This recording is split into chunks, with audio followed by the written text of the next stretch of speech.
புல்வாமா தாக்குதலுக்கு பதிலடியாக பாகிஸ்தானுக்குள் புகுந்து பயங்கரவாத முகாம்கள் மீது இந்திய விமானப்படை தாக்குதல் நடத்தியுள்ளது. 48 ஆண்டுகளுக்கு பிறகு பாகிஸ்தானுக்குள் புகுந்து இந்திய விமானப்படை இந்த தாக்குதலை நடத்தியுள்ளது. பாகிஸ்தானின் கைபர் பக்துன்குவா மாகாணத்தில் உள்ளது பாலகோட். இங்குள்ள பயங்கரவாத முகாம்களில் 500க்கும் மேற்பட்டோருக்கு பயிற்சி வழங்கப்படுவதாக இந்திய உளவுத்துறைக்கு பிப்ரவரி 16ஆம் தேதி தகவல் கிடைத்தது. புல்வாமா தாக்குதலுக்கு பதிலடி கொடுக்க காத்திருந்த இந்தியா பாலகோட்டில் ஜெம்மின் மிகப்பெரிய பயிற்சி முகாம் மீது அதிகாலை 3:45 மணி முதல் 3:53 மணி வரை இந்திய போர் விமானங்கள் மூலமாக குண்டுமழை பொழிந்தது.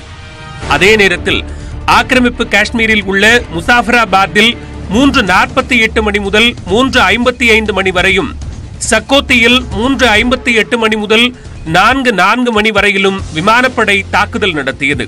1971ஆம் ஆண்டுக்கு பிறகு பாகிஸ்தானுக்குள் இந்திய விமானப்படை நடத்திய முதல் தாக்குதல் இது. கார்கில் போரில் வெற்றிகரமாக செயல்பட்ட பிரான்சின் மிராஜ் 2000 ரகத்தைச் சேர்ந்த 12 விமானங்கள் மேற்கு விமானப்படை பிராந்தியத்தின் பல்வேறு பகுதிகளில் இருந்து புறப்பட்டு 19 நிமிடங்களில் 1000 கிலோ லேசர் குண்டுகளை வீசிவிட்டு சிறு சிராய்ப்பின்றி திரும்பியதாக மத்திய அரசு தெரிவித்துள்ளது.